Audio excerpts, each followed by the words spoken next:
10-Minute Jazz Lesson Podcast, episode 366.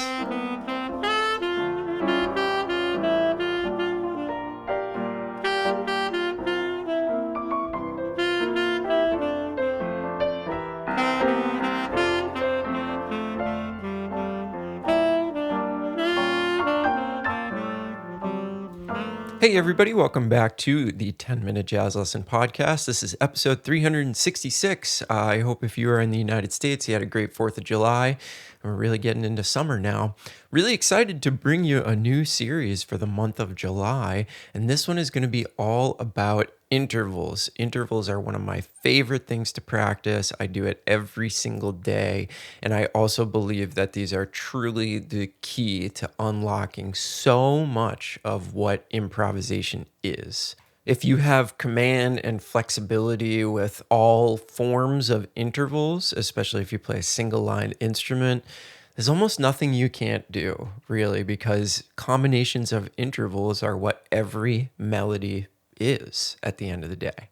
So that's what we're going to be jumping into this month. But of course, before we jump into the episode, just wanted to remind you this is a listener-supported podcast, which means we rely on people just like you, the listeners of this podcast, to support us. We don't do any advertisements on the show, and instead we rely on people like you making a small monthly donation. In return for that donation, you do get access to a PDF and audio examples of every single episode, and this is really going to help you along with your jazz improvisation journey.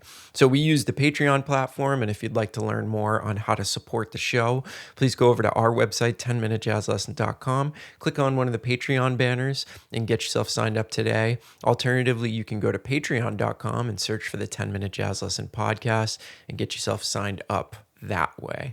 Got a big shout out to a whole bunch of new patrons this week. I'm going to start doing these shout outs monthly instead of weekly. So big shout out to our new $5 patrons, Oscar, Terry, Max, Elliot, Leslie, Anders, Stanley, John, and Kerry. Thank you so much for joining up at the $5 level. And to our new $3 patrons, thank you so much. Shout out to Linus, Chandler, Till, Matthias, Mateo, and Patricia.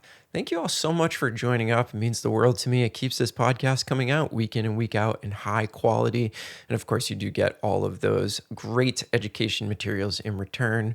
So again, 10minutejazzlesson.com. Click on one of the Patreon banners. All right, let's dive into today's episode. So we're going to talk about a whole bunch of different ways to practice intervals. And I think it's going to show you just how deep this can go.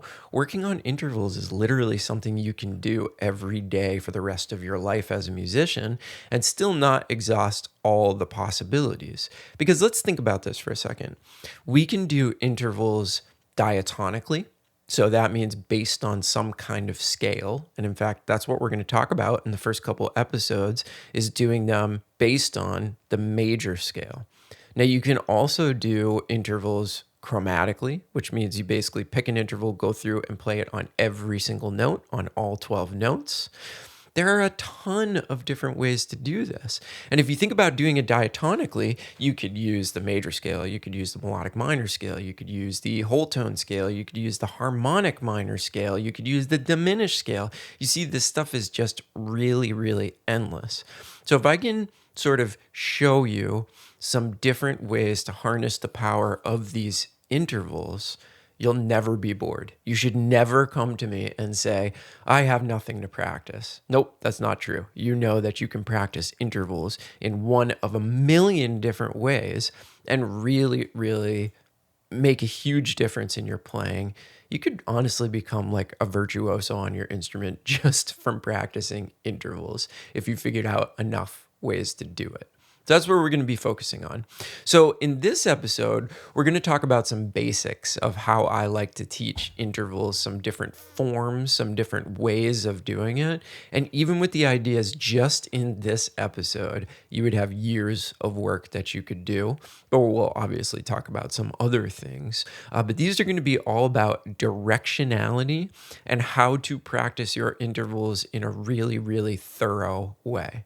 So as I mentioned, we're going to be doing diatonic intervals of the major scale to get started with this stuff.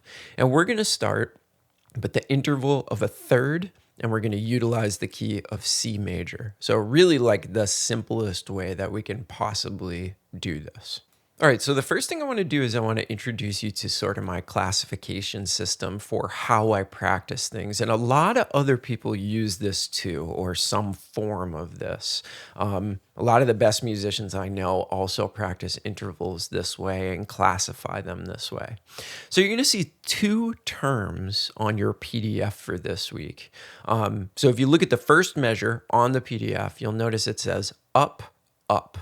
And basically what that means, the first term is the direction of the interval. So we're doing thirds, and if I want to do a third going up, I'm going to play C to E. And that will be my third going up. Now the second term, because remember it says up, up, is going to be the direction broadly of the exercise. So I want to do a string of thirds going up, but I'm also going to be going up the instrument. I'm going to be ascending until I reach a point that makes sense to stop. So if I do C to E, but I want to go up, so now I'm going to do D to F, E to G, F to A, G to B, A to C, B to C, B to D, and then C. And that's a really good place to stop, actually, because you can hear that makes sense ear-wise, and we just traveled the distance of an octave. So that is a third going up, and we're going up the instrument, which is why we call it up, up. So now if we want to come back down using that ascending third, we're going to call this up, down. So we're still going up the interval of a third, but now we're coming down the instrument.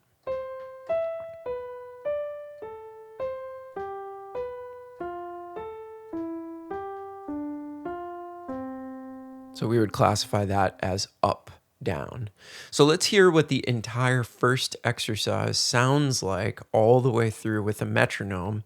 And this would be classified as the interval of a third going up, up, and then up, down.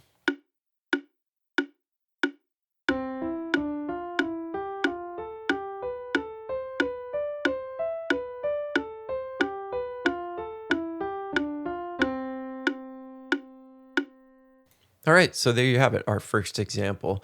Now let's mess with some of these directions. So the second one would be down, up. This is going to be the total opposite of the first one. So the interval is going to go down,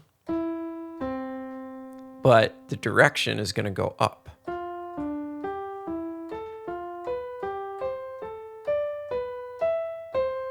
Okay, then we're going to reverse that, and when we come down, we're going to do down, down. So the interval will be going down and the direction will be going down.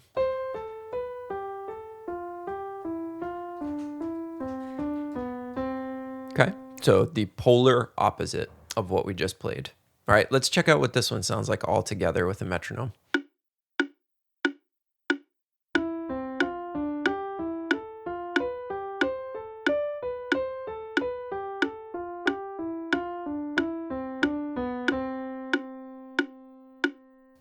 All right, so there you go, the opposite. Now we have a really, really cool one where we're actually going to do the interval in two directions while we go up the instrument and down the instrument.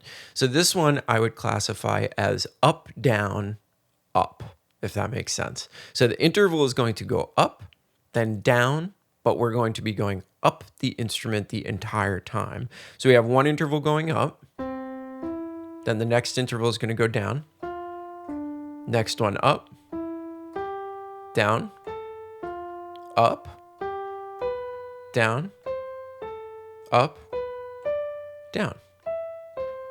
Okay? And then we're going to do the opposite on the way down. So we're going to do up, down, down. So up, down, up, down, up, down, up, down. So this one's really great because you are dealing with two directions of the individual interval but you're still just going up the instrument, then down the instrument. And it takes some thinking for sure. I would make sure that you get the first 2 exercises down before you start to deal with this one. Let's hear this one with a metronome.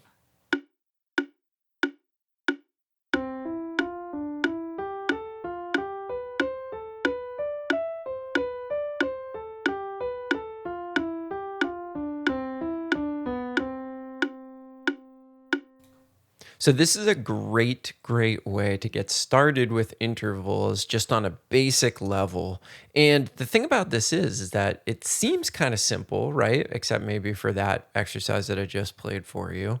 But if you make the interval wider, it suddenly becomes very difficult. And especially on certain instruments like trumpet, trombone, saxophone, really any of the wind instruments, the wider the interval becomes, the more difficult it becomes. So, really, with this stuff, there's huge challenges that will really benefit your playing in your instrument by simply doing these 3 exercises that I showed you right here. Now, I've also done something else on the PDF for you. I've done the exact same sequence of events so that up, down, then down, up, down, then up, down, up, and up, down, down, but I've done it with the interval of a fifth. And I think what you'll notice with that is just how different it sounds. Same exercise, but a different interval. It sounds like a totally different thing. So maybe you want to challenge yourself by just playing through that. Now, I don't recommend going and practicing something like fifths until you have something like thirds mastered. Then just make the interval wider. So go fourths, fifths, sixths, sevenths, right? And then maybe even octaves, okay? But here's the thing. Remember that these are diatonic, and that's what we're going to be talking about. So when you do these, you just need to pick a major scale, right? That's where I recommend starting for everybody, and do these sets of intervals through the major scales in all these different orders.